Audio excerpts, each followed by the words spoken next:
On dit qu'une signature peut sceller un destin. J'en ai apposé deux qui ont radicalement changé le mien. La première, par amour aveugle, m'a tout pris, me laissant démunie sur les décombres de ma propre vie. La seconde, apposée dans un brouillard de champagne et de désespoir, m'a paradoxalement tout rendu, y compris la femme que j'avais oublié que je pouvais être. Mais pour comprendre la fin, il faut revenir au commencement, à ce voyage à Miami qui a tout déclenché. Je me souviens encore de ce voyage avec ma meilleure amie Jessica comme si c'était hier. À l'époque, j'enseignais les langues étrangères depuis seulement quelques années. C'était une vocation, mais une vocation qui m'enfermait dans la routine prévisible des salles de classe et des manuels scolaires. Je travaillais avec acharnement, animé par une passion sincère, mais une part de moi aspirait secrètement à une aventure, à quelque chose de plus grand que les murs de mon école. C'est Jessica qui m'avait convaincu qu'une dose généreuse de soleil et d'eau salée serait le remède parfait à mon vague à l'âme. Elle avait eu raison, bien sûr. Miami nous a accueillis avec une étreinte de brise chaude, le murmure incessant des vagues et une symphonie de musique qui s'échappait de chaque bar coloré d'Ocean Drive. C'était comme pénétrer dans un rêve éveillé, un univers vibrant où chaque instant semblait promettre un nouveau départ. Un soir, portés par la curiosité, nous avons rejoint une foule joyeuse rassemblée sur la plage pour un festival culturel. L'air humide de la nuit était saturé des notes d'une musique enivrante. Des batteries, des guitares, des voix qui chantaient dans des langues que je ne comprenais qu'à moitié mais que je ressentais jusqu'au plus profond de mon être. Les gens dansaient pieds nus dans le sable fin, leur rire se mêlant au rythme des vagues. Jessica m'a attrapé par la main, son visage illuminé de joie, et m'a entraîné au cœur de la foule. J'ai ri, hésitante au début, puis je me suis laissé emporter par le rythme, par l'énergie collective. C'est à cet instant précis que je l'ai vu, Nathan Harris. Nos regards se sont croisés à travers le cercle mouvant des danseurs. Ce fut un de ces moments improbables où le monde autour de vous semble s'estomper, où le bruit assourdissant se transforme en un silence feutré, ne laissant que la présence intense d'une seule personne. Il s'est frayé un chemin à travers la foule avec un sourire désarmant et s'est présenté avec une assurance si naturelle qu'elle donnait l'impression que nous nous connaissions depuis toujours. Il n'y eut aucune pause gênante, aucune banalité forcée. Le courant est simplement passé, une évidence fulgurante et inexplicable. À partir de ce soir-là, nous sommes devenus inséparables. Le reste de nos vacances s'est transformé en une exploration à deux de Miami. Nous faisions de longues promenades nocturnes le long du rivage, nous nous asseyions sur la jetée, un cornet de street food à la main, à parler de nos rêves les plus fous comme si l'avenir nous appartenait déjà. Nathan m'a parlé de son expérience dans le monde des affaires, de sa spécialisation dans le redressement d'entreprises en difficulté. Il en parlait avec une telle énergie, une telle clarté visionnaire, que je me suis mise à croire qu'il était capable de tout accomplir.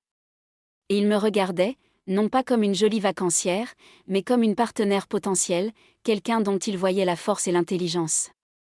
À la fin du voyage, je m'attendais à ce que notre histoire s'éteigne, comme une braise de vacances que le retour à la réalité finit par étouffer. Mais le destin, semblait-il, en avait décidé autrement. Au moment de nous dire au revoir à l'aéroport, une boule au ventre, nous avons découvert que nous vivions non seulement dans le même état, mais dans la même ville, Seattle. Je me souviens avoir éclaté de rire, incrédule face à cette coïncidence extraordinaire. Jessica, à mes côtés, me taquinait en me disant que le destin me criait presque à l'oreille. Et peut-être, pour la première fois de ma vie, j'ai eu envie de l'écouter. De retour à la maison, Nathan et moi avons repris exactement là où nous nous étions arrêtés. Nous avons eu de vrais rendez-vous, des cafés partagés les matins pluvieux typiques de Seattle, des dîners dans des restaurants cachés où nous nous attardions bien après que les assiettes eurent été débarrassées. Tout semblait si simple, si fluide, comme si nous nous connaissions depuis des années au lieu de quelques semaines à peine. Il n'y avait aucun jeu, aucun doute. Il m'appelait tard le soir, juste pour entendre le son de ma voix avant de s'endormir. Et je me surprenais à sourire dans l'obscurité de ma chambre, habité par la certitude que c'était cela, l'amour. Nathan n'a pas mis longtemps à me demander en mariage. Avec le recul, la précipitation avec laquelle nous nous sommes unis pourrait paraître insensée. Mais sur le moment, cela semblait juste. Plus que juste, cela semblait inévitable. On parle des âmes sœurs comme d'êtres rares et fragiles, mais avec Nathan, j'avais l'impression d'avoir trouvé la pièce manquante de mon puzzle. Nous n'avons pas eu besoin de temps pour tester notre amour ou le remettre en question. Nous croyions en ce que nous ressentions, avec une foi absolue. Et donc, quelques mois seulement après mon retour de Miami, je me tenais devant lui, vêtu de blanc, et lui disais « Oui, je le veux ». J'étais convaincue, à cet instant, de commencer enfin la vie que j'étais censée mener. Quand Nathan et moi sommes rentrés à Seattle, désormais mari et femme, nous étions ranimés par la détermination farouche de construire une vie ensemble, en partant de zéro. La toute première étape, la plus symbolique, fut d'acheter notre propre appartement. Ce ne fut pas une mince affaire. L'appartement que nous avions choisi était magnifique, un espace moderne et lumineux avec de hautes fenêtres offrant une vue imprenable sur la ville scintillante. Mais cette beauté s'accompagnait d'un prêt immobilier dont le montant semblait astronomique comparé à nos salaires combinés. Malgré tout, Nathan était d'une confiance inébranlable. Il s'était déjà fait un nom comme gestionnaire de crise, ce genre d'homme que les entreprises appellent en dernier recours, quand tout menace de s'effondrer. Ses revenus étaient élevés, sa réputation grandissait de jour en jour, et il était convaincu que nous pourrions supporter le poids de ce prêt. De mon côté, j'enseignais toujours les langues dans une école privée. Mon salaire était modeste en comparaison du sien, mais il était d'une importance capitale pour moi de contribuer. Je mettais de l'argent de côté dès que je le pouvais, je cuisinais à la maison pour éviter les dépenses superflues, je renonçais aux petits plaisirs en me rappelant que cette période d'austérité était temporaire, que bientôt nous serions libérés de nos dettes et pourrions enfin vivre la vie dont nous rêvions. Il y avait quelque chose de réconfortant dans ce rythme. Nathan versait la majeure partie de son salaire directement sur le compte du prêt immobilier, tandis que je prenais en charge les courses et les factures courantes. Nous formions une équipe soudée, et chaque sacrifice semblait partagé, chaque effort nous rapprochait de notre but commun. Ces premières années furent remplies de petits bonheurs simples et tendres. Des soirées passées sur le canapé, chacun avec un livre sur les genoux, où Nathan levait parfois les yeux juste pour me sourire. Des week-ends pluvieux passés à cuisiner ensemble dans notre petite cuisine, l'odeur de la cannelle et du pain chaud emplissant l'appartement. Des conversations nocturnes, où nous parlions à voix basse de l'avenir, imaginant le jour où nous aurions un enfant, où nous entendrions de petits pas courir sur le parquet. Parfois, il me serrait contre lui et me murmurait qu'un jour, nous aurions tout, la liberté financière, la sécurité, une famille. Et je le croyais de tout mon cœur. Le jour où nous avons enfin effectué le dernier versement, ce fut une explosion de joie. Nous avons organisé une grande pendaison de crémaillère qui servit aussi à célébrer notre victoire sur la dette. Les amis se pressaient dans notre appartement enfin à nous, emplissant chaque recoin de rire et de tintements de verre. Jessica me taquinait en me disant que j'étais enfin une adulte propriétaire, tandis que Nathan, en hôte parfait, se déplaçait d'une pièce à l'autre avec son assurance habituelle, veillant à ce que chacun se sente le bienvenu. La musique jouait, quelqu'un a lancé des jeux de société idiots, et je me souviens du sentiment de bonheur pur qui m'envahissait, entouré de gens qui nous souhaitaient le meilleur. C'était une de ces nuits magiques qui semblaient confirmer que nous avions fait les bons choix, que nous avions tout réussi. J'ai bu plus que de raison ce soir-là, emporté par l'euphorie du moment. À un moment donné, alors que la fête battait son plein, Nathan m'a tendu une petite pile de papier en m'expliquant que ce n'étaient que des formulaires de routine que la direction de l'immeuble devait faire signer.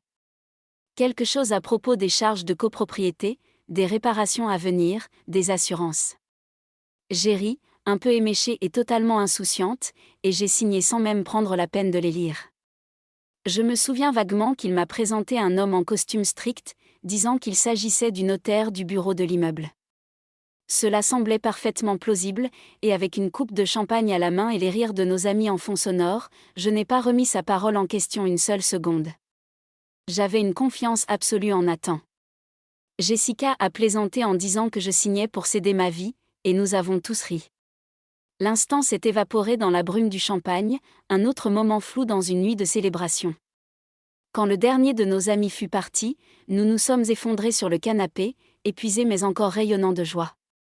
Je me souviens avoir regardé notre appartement autour de moi et n'avoir ressenti qu'une immense fierté. Nous l'avions fait, ensemble.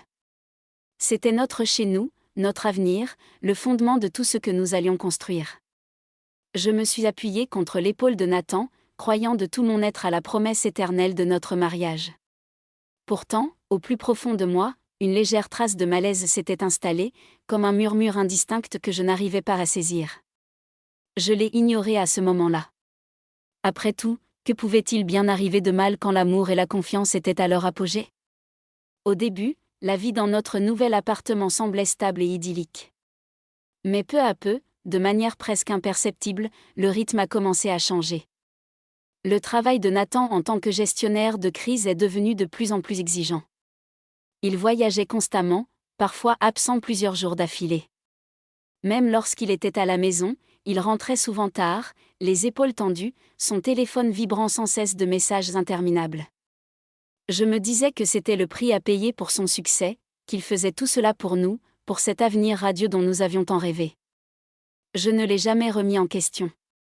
Je lui faisais une confiance aveugle.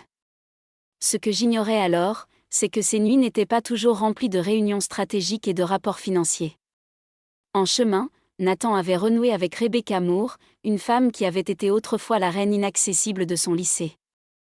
Elle était d'une beauté étudiée et théâtrale, où chaque mèche de cheveux semblait à sa place et chaque sourire était parfaitement calibré. Elle adorait être le centre de l'attention, et Nathan la lui accordait sans compter. Ce qui avait commencé comme des retrouvailles innocentes s'était rapidement transformé en quelque chose de plus profond, une liaison qui le tirait toujours plus loin de notre foyer. Je n'en avais absolument pas conscience. Tandis qu'il s'éloignait lentement dans l'orbite de Rebecca, je me plongeais corps et âme dans le travail et le développement personnel. Enseigner les langues était ma passion, mais je voulais aller au-delà des exercices de grammaire et des plans de cours. J'ai commencé à étudier l'italien, l'espagnol et même le grec moderne. J'étais poussée par l'idée qu'un jour, Nathan et moi ferions enfin ces grands voyages que nous nous étions promis. Je nous imaginais arpentant les ruelles de Venise main dans la main, sirotant un café sur une place animée de Madrid, ou admirant le coucher de soleil depuis les dômes bleus de Santorin. Je passais toutes mes soirées à étudier, entourée de manuels et de fiches de vocabulaire. Je me disais que j'investissais dans notre avenir commun. Le contraste entre nos vies parallèles était saisissant. Je dépensais toute mon énergie à nourrir les rêves que nous avions construits ensemble, tandis qu'il démantelait silencieusement les fondations mêmes de ces rêves. Il devenait de plus en plus distant, distrait, même lorsque nous parvenions à nous asseoir pour dîner ensemble. Son sourire n'atteignait plus ses yeux, et par moments, je le surprenais à fixer le vide, perdu dans des pensées que je ne pouvais pas atteindre. J'essayais d'ignorer les pointes de doute qui commençaient à m'assaillir, me persuadant que chaque mariage connaissait des hauts et des bas, que sa froideur n'était que le reflet de son stress professionnel. Avec le recul, les signes étaient pourtant là, évidents. Le téléphone qu'il gardait constamment sur lui, qu'il ne laissait jamais sans surveillance sur le comptoir de la cuisine. Les voyages d'affaires qui semblaient se multiplier sans explication claire. Une ou deux fois, j'ai senti une légère odeur de parfum féminin, inconnu, flottant sur sa veste. Mais j'ai fait taire la petite voix intérieure qui me murmurait que quelque chose n'allait pas.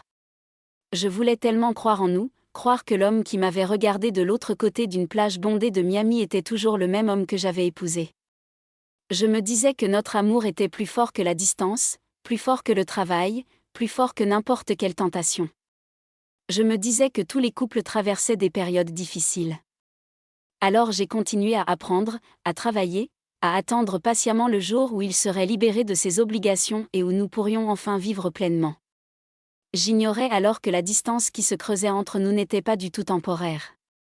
C'était le début d'une fracture, profonde et irréparable. C'était un soir ordinaire, le genre de soir où rien ne semblait déplacé.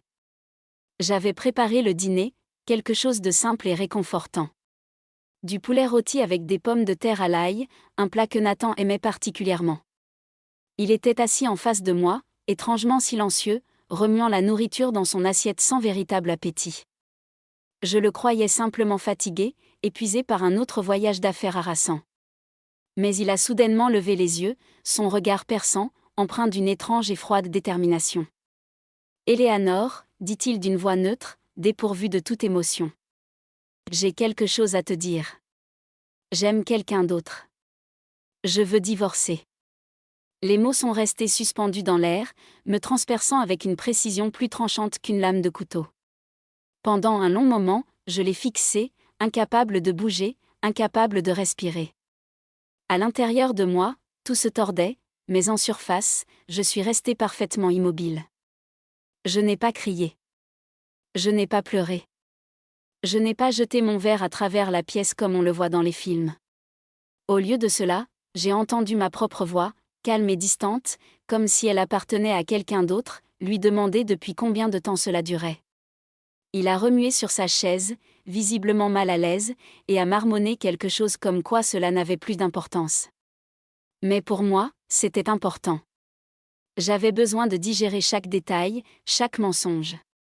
Pourtant, même lorsque la vérité crue m'a envahie, je me suis surprise. Je n'ai pas lutté. Je n'ai pas supplié. Quelque chose en moi s'est figé. Un bloc de glace s'est formé à la place de mon cœur. Je lui ai dit doucement que je ferais mes bagages et que je partirais dès le lendemain matin. Mais Nathan n'avait pas terminé.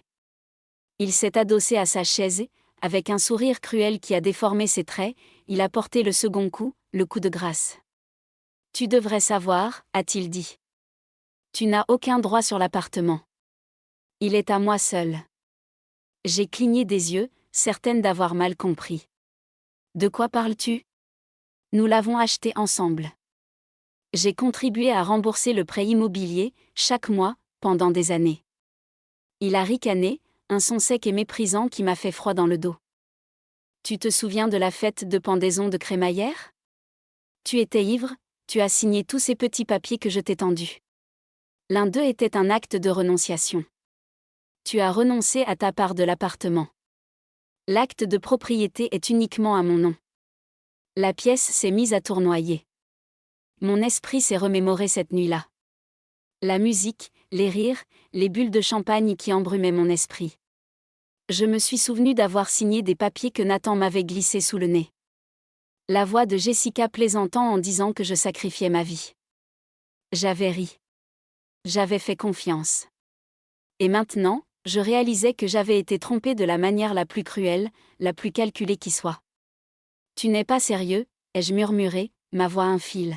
« Oh, je suis très sérieux », a-t-il dit en se penchant en avant, savourant sa victoire. « Tu n'as jamais payé les vraies factures. Ton salaire couvrait les courses, les charges, de la petite monnaie en comparaison de ce que je gagnais. Cet appartement a toujours été à moi. Tu devrais être reconnaissante d'y avoir vécu toutes ces années. » Ces paroles ont été plus douloureuses que la trahison de son infidélité. Toutes ces nuits où j'avais fait des heures supplémentaires, toutes ces fois où j'avais économisé le moindre sou, croyant que nous travaillions ensemble pour un but commun. Il venait de réduire tout cela à néant. Pour lui, ma contribution n'était rien. Je me sentais vide, comme si les murs de cet appartement que j'avais tant aimé se refermaient sur moi, me rejetant comme si je n'y avais jamais eu ma place. Ce n'était pas seulement qu'il avait donné son cœur à une autre femme. C'était qu'il m'avait volé la maison que nous avions construite ensemble, le symbole de notre lutte commune, de nos rêves partagés. Je ne lui ai pas répondu. Je ne lui ai pas donné la satisfaction de me voir m'effondrer.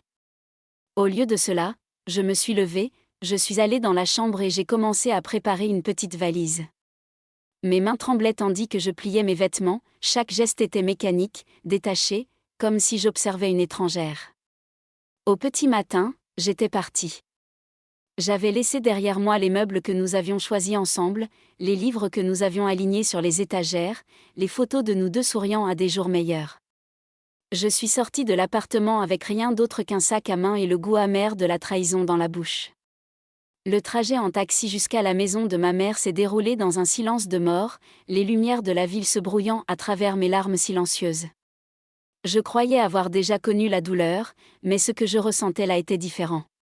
C'était une dévastation totale, celle qui vous prive de votre foyer, de votre amour, de votre dignité, tout en même temps. En entrant dans la petite maison de ma mère, qui m'a accueillie avec des bras ouverts et un regard plein de compassion, j'ai réalisé que ma vie telle que je l'avais connue était terminée. Et à sa place, seul un vide béant subsistait. Retourner vivre chez ma mère, c'était comme entrer dans une nouvelle dimension de ma vie, une dimension que je n'aurais jamais imaginée. L'appartement était petit, modeste, mais empli du confort tranquille de quelqu'un qui avait, lui aussi, connu son lot de pertes et de chagrins. Ma mère ne m'a pas posé beaucoup de questions. Elle a simplement ouvert la porte, m'a serré fort dans ses bras et m'a laissé m'effondrer contre elle. Ce soir-là, alors que j'étais assise à sa table de cuisine, les yeux fixés sur la tasse à fleurs ébréchée qu'elle m'avait tendue, remplie d'une tisane fumante, elle m'a dit doucement, « Tu es encore jeune, Éléanore. Ce n'est pas la fin. C'est juste un chapitre qui se termine. Un jour, tu seras de nouveau heureuse. » Ces mots étaient doux, mais ils glissaient sur moi comme l'eau sur la pierre. J'ai hoché la tête, reconnaissante pour sa gentillesse, mais la douleur en moi était une bête vive et implacable. Les nuits, je restais éveillée, repassant en boucle chaque instant passé avec Nathan. Son rire à Miami, ses promesses à Seattle, sa trahison à notre table de dîner. Je me sentais vidée, un fantôme de la femme que j'avais été. Pourtant, je me forçais à continuer. J'allais travailler, je préparais mes cours, je faisais semblant d'aller bien devant mes élèves et mes collègues. En apparence, je fonctionnais. Intérieurement, j'étais en 1000 morceaux. C'est Jessica qui a refusé de me laisser m'ensevelir sous mon chagrin. Un soir, elle s'est présentée à la porte de ma mère, son énergie débordante contrastant violemment avec mon apathie. Il y a cet événement, a-t-elle annoncé, ses yeux pétillants d'enthousiasme. Un bal masqué, avec des rendez-vous arrangés, tout est anonyme. Il y aura des hommes venus de partout, de différents horizons, de différentes cultures. Tu vas adorer. J'ai secoué la tête immédiatement. La dernière chose que je voulais, c'était rencontrer un autre homme, risquer une autre déception. Mais Jessica a insisté, me taquinant, me persuadant, me répétant que je devais vivre un peu, tenter ma chance à nouveau. Finalement, épuisée, j'ai cédé. Et puis, le destin s'en est mêlé. Le soir de l'événement, Jessica a attrapé une fièvre si forte qu'elle tenait à peine debout. « Tu dois y aller à ma place », a-t-elle supplié depuis son lit. « Tout est déjà payé. Ne gâche pas mon billet. » C'est donc à contre-cœur que j'ai acquiescé. Le bal masqué se déroulait dans une grande salle de réception faiblement éclairée, à la périphérie de la ville. Dès que je suis entrée, j'ai été submergée par l'atmosphère. La musique pulsait doucement, les lustres projetaient une brume dorée sur la foule, des masques de toutes les couleurs et de toutes les formes scintillaient sous la lumière. Les gens riaient, chuchotaient, trinquaient. Des serveurs passaient avec des plateaux de champagne. J'en ai pris une coupe, puis une autre, laissant les bulles apaiser ma nervosité. C'était surréaliste de traverser cette foule en costume, le visage caché derrière un masque de dentelle noire. Je n'étais plus Éléanore, l'épouse trahie et humiliée. J'étais une inconnue, quelqu'un d'autre. Des inconnus se penchaient vers moi, me parlant en espagnol, en italien, en grec. Je bafouillais dans mes réponses, reconnaissante pour mes années d'études, même si les conversations se mélangeaient dans ma tête. La pièce vibrait de sons et de couleurs, et le champagne n'arrangeait rien à ma confusion. Puis, soudain, un homme grand, portant un masque noir sobre, m'a touché le bras, d'un geste ferme mais sans agressivité, et m'a guidé loin du bruit. J'avais la tête qui tournait, le cœur qui battait la chamade. Je n'ai pas résisté. Nous nous sommes glissés dans une pièce plus petite, éclairée à la lueur des bougies et parfaitement silencieuse, où une femme était assise derrière un bureau, des papiers étalés devant elle. Avant que je puisse comprendre ce qui se passait, l'homme m'a tendu un stylo. Je me souviens avoir eu un rire nerveux, pensant qu'il s'agissait d'une sorte de jeu de rôle ou d'une performance artistique. Les mots étaient flous sur la page, mais j'ai aperçu un emblème discret dans un coin, un sceau qui ressemblait à celui d'un consulat étranger. Dans mon état d'esprit confus, cela ressemblait à du théâtre, alors j'ai signé, jouant le jeu. J'apprendrai bien plus tard que tout cela faisait partie d'un coup monté par des enquêteurs fédéraux, et que le destin m'avait placé là par le plus pur des hasards. Ma main tremblait légèrement tandis que le stylo griffonnait mon nom sur le papier. La femme a tamponné le document, a levé les yeux vers nous et a dit quelque chose que je n'ai entendu qu'à moitié, à travers le bourdonnement dans mes oreilles. Félicitations. Le mariage est officiel. Je me suis figée. Mon regard s'est porté sur l'homme à côté de moi. Et pour la première fois, je l'ai vu clairement. Son masque avait glissé, ou peut-être l'avait-il enlevé. Son regard était sombre, intense, indéchiffrable. « Michael Demier », a-t-il dit d'une voix basse, presque solennelle.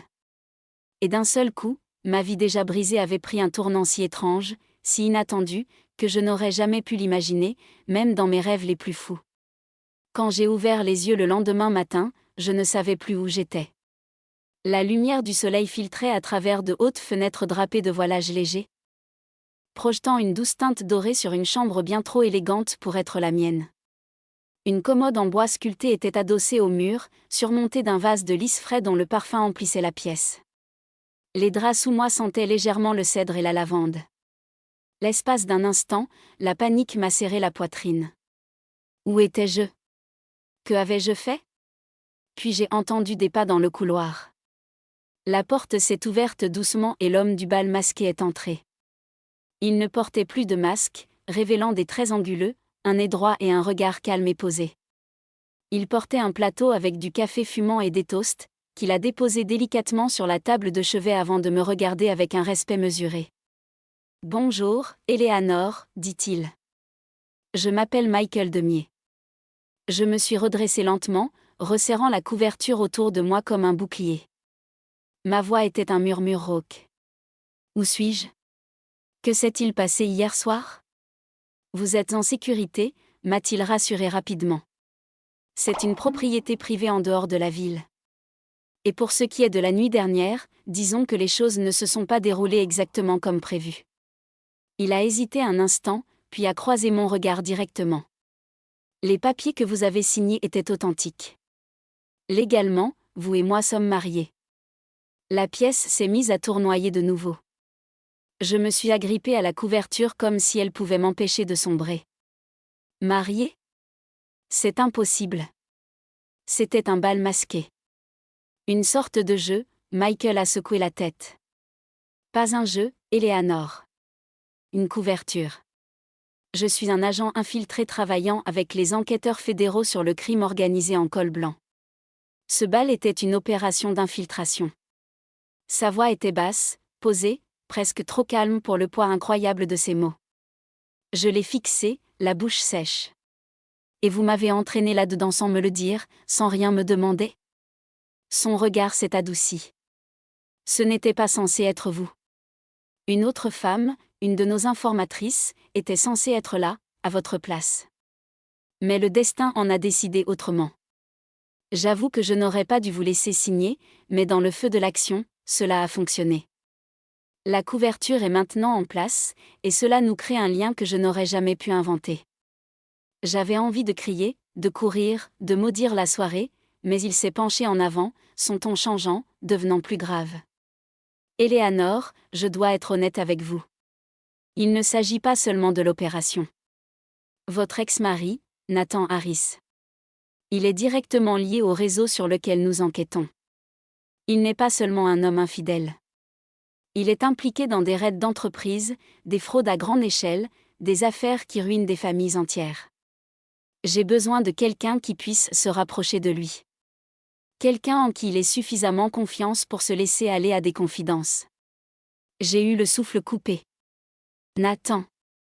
Même après m'avoir détruite, même après m'avoir volé ma maison, son ombre continuait de planer sur ma vie. La voix de Michael s'est faite plus douce. Je ne vous forcerai à rien.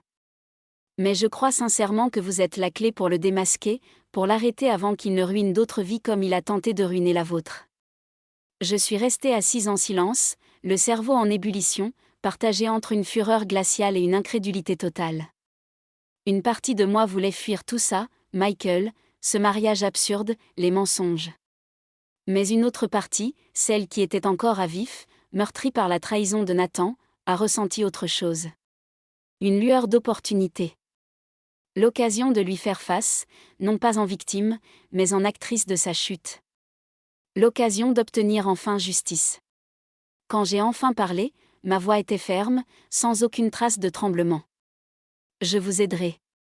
Si Nathan est aussi coupable que vous le dites, alors je veux que la vérité éclate. Je veux qu'il réponde de ses actes. Michael a hoché la tête, son expression indéchiffrable. Alors, nous commençons. Le complexe hôtelier des Keys de Floride ressemblait à un paradis terrestre. Les palmiers se balançaient paresseusement au gré de la brise marine. L'océan s'étendait à perte de vue dans un dégradé de bleus éclatants, et le parfum du sel et des fleurs d'hibiscus flottait dans l'air. Mais sous cette beauté de carte postale, la tension était palpable. Ce n'était pas des vacances. C'était un champ de bataille, aux couleurs tropicales. J'étais là en tant qu'interprète, officiellement engagée pour assister les propriétaires du complexe, une vieille famille déterminée à protéger son héritage face à des investisseurs agressifs. Michael, sous sa couverture officielle, agissait comme un facilitateur, un médiateur, surveillant discrètement chaque mouvement. Et puis il y avait l'autre côté. Les acheteurs. Les prédateurs qui tournaient autour, avec leurs sourires narquois et leurs chaussures parfaitement cirées.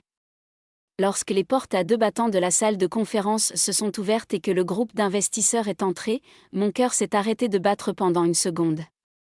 Nathan Harris est entré, Rebecca à son bras. Il paraissait plus vieux, plus dur, mais il affichait toujours cette même assurance arrogante qui m'avait autrefois séduite. Rebecca s'accrochait à lui comme à un trophée, sa robe était audacieuse, son rire si perçant qu'il attirait les regards à travers la pièce. Pendant une fraction de seconde, je n'ai pas pu respirer. Puis son regard a balayé le couloir, s'est posé sur moi et s'est figé. Il me fixait comme s'il avait vu un fantôme. Je sentais le poids de son regard, scrutateur, incrédule. J'avais changé depuis la dernière fois qu'il m'avait vue. Ma coiffure était différente, ma posture plus droite, mes vêtements plus élégants, choisis avec soin pour refléter une confiance que j'avais été forcée de construire. Je n'étais plus la femme brisée qu'il avait mise à la porte.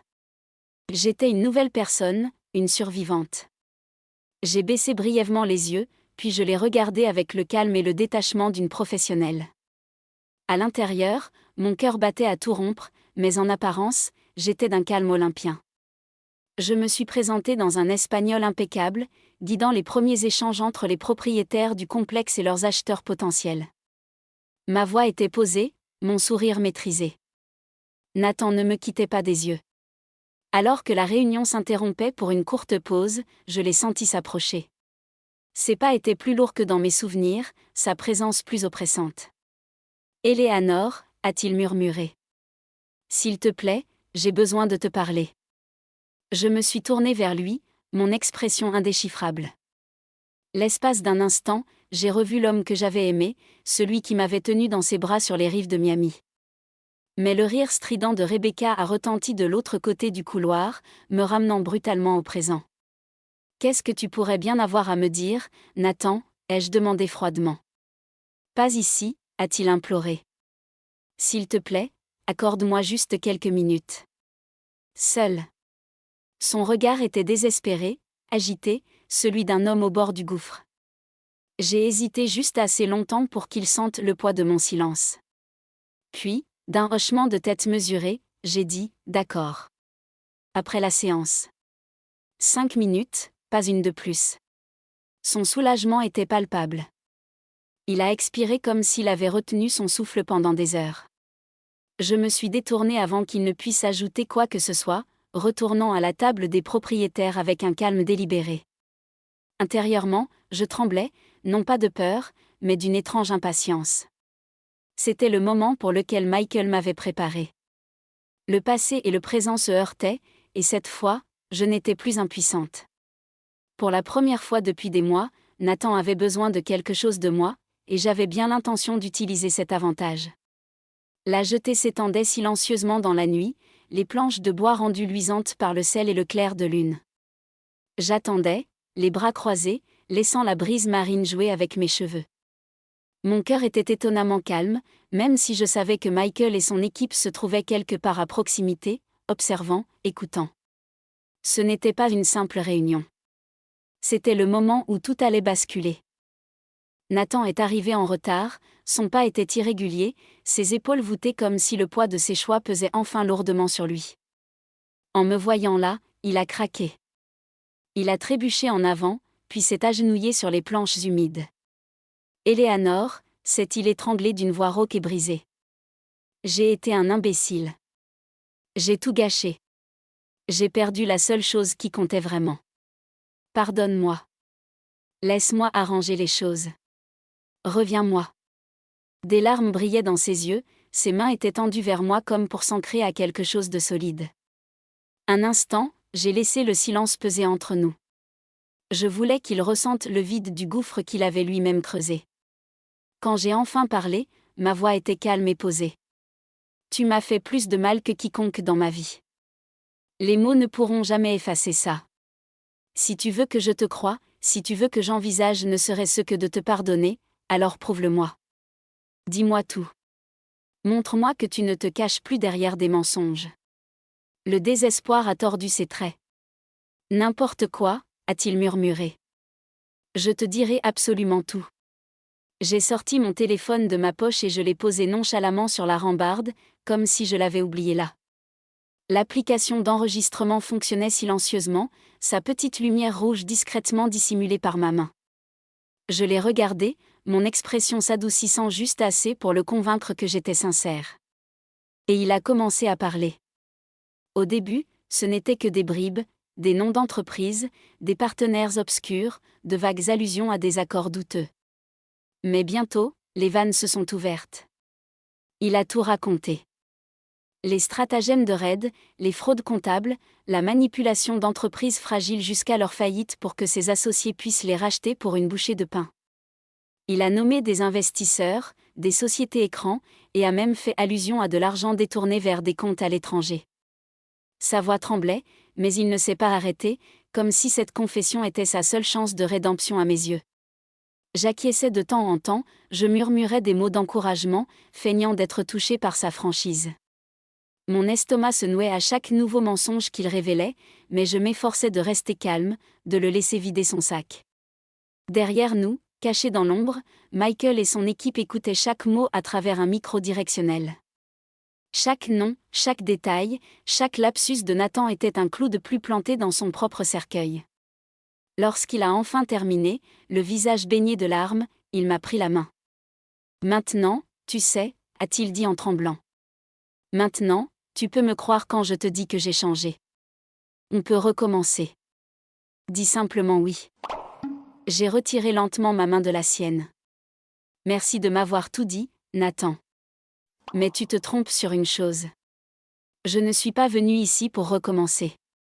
Je suis venu ici pour en finir. » Son visage s'est décomposé, passant de l'espoir à la confusion la plus totale, mais avant qu'il ne puisse répondre, Michael est sorti de l'ombre, suivi de près par 2 autres agents. Les yeux de Nathan se sont écarquillés de stupeur tandis que des menottes claquaient autour de ses poignets. Il a crié, s'est débattu, a juré que tout cela était une terrible erreur. Mais son regard s'est à nouveau posé sur moi, et la réalisation l'a frappé de plein fouet. L'horreur s'est peinte sur son visage. « C'était toi », a-t-il craché avec venin. « C'est toi qui as fait ça. » J'ai soutenu son regard, sans broncher. « Non, Nathan. C'est toi qui as fait tout ça, tout seul. Ce n'était pas de la vengeance. C'était la justice. » Et, debout là, à le regarder se faire emmener, je me suis enfin senti libre. Quelques jours plus tard, la nouvelle s'est répandue comme une traînée de poudre. Nathan Harris était mort d'une crise cardiaque foudroyante en prison. Son corps avait lâché avant même que le procès n'ait pu commencer. Bien que le tribunal n'ait jamais eu connaissance de ses aveux complets, les preuves que Michael avait rassemblées étaient accablantes. Son nom serait à jamais lié à la ruine financière qu'il avait semée. Finalement, il n'avait pu échapper aux conséquences de ses actes, pas même dans la mort. Rebecca Moore, quant à elle, a disparu de la scène presque instantanément, l'abandonnant à son sort tandis qu'elle partait à la recherche de sa prochaine conquête. J'aurais dû ressentir un sentiment de triomphe, et d'une certaine manière, c'était le cas. La justice avait été rendue, ses mensonges avaient été exposés au grand jour, son pouvoir destructeur avait été brisé. Mais il n'y avait aucune joie réelle dans cette victoire, seulement une satisfaction creuse, âpre et froide. L'homme qui avait un jour été mon monde entier avait disparu, détruit par sa propre cupidité. Debout sur cette même jetée, quelques jours plus tard, je laissais le vent balayer mon visage, le sel piquant mes lèvres. C'était fini. Le chapitre Nathan Harris de ma vie était définitivement clos. Et pour la première fois depuis des mois, j'ai commencé à me demander à quoi ma vie pourrait ressembler maintenant. Le mariage avec Michael a été annulé aussi discrètement qu'il avait été orchestré, une simple formalité administrative qui a effacé le dernier vestige de cette folle aventure. Nous nous sommes retrouvés pour un café, loin de la tension de la Floride, dans un petit bistrot anonyme de Seattle. Il n'était plus l'agent infiltré, et je n'étais plus son atout. Nous étions juste deux personnes. Je vous dois bien plus que des remerciements, Eleanor, m'a-t-il dit, son regard intense mais doux. Vous avez été incroyablement courageuse. J'ai souri, un vrai sourire cette fois. J'ai simplement fait ce qui était juste. Et peut-être que je me devais bien ça à moi-même. Nous avons parlé pendant des heures. Il m'a raconté des bribes de sa vie, une existence dédiée à pourchasser des fantômes en costume-cravate. Et je lui ai parlé de ma passion pour les langues, de mon rêve d'ouvrir une petite école qui serait plus qu'un simple lieu d'apprentissage, un pont entre les cultures. Un an a passé. Fidèle à ma promesse, j'ai utilisé une partie de la récompense offerte par le gouvernement pour mon aide dans l'affaire pour fonder mon école de langue, le Pont des mots. C'était un succès. Je n'avais jamais été aussi épanouie, entourée de l'énergie de mes étudiants, partageant ma passion. J'avais retrouvé ma maison, non pas un appartement avec vue, mais un lieu que j'avais bâti de mes propres mains, avec mes propres rêves.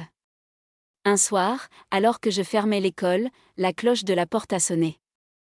Michael se tenait là, sans costume d'agent, juste un homme en jean et pull, un petit bouquet de fraisiers à la main. Je passais dans le quartier, dit-il avec un sourire timide. J'ai pensé que, peut-être, l'ex-mari le plus étrange de l'histoire de Seattle pourrait inviter son ex-femme tout aussi étrange à dîner. J'ai ri, un rire léger et sincère qui venait du cœur. Je crois que cette ex-femme accepterait avec plaisir.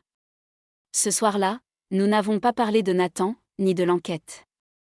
Nous avons parlé de films, de livres, de voyages que nous rêvions de faire. C'était simple, honnête.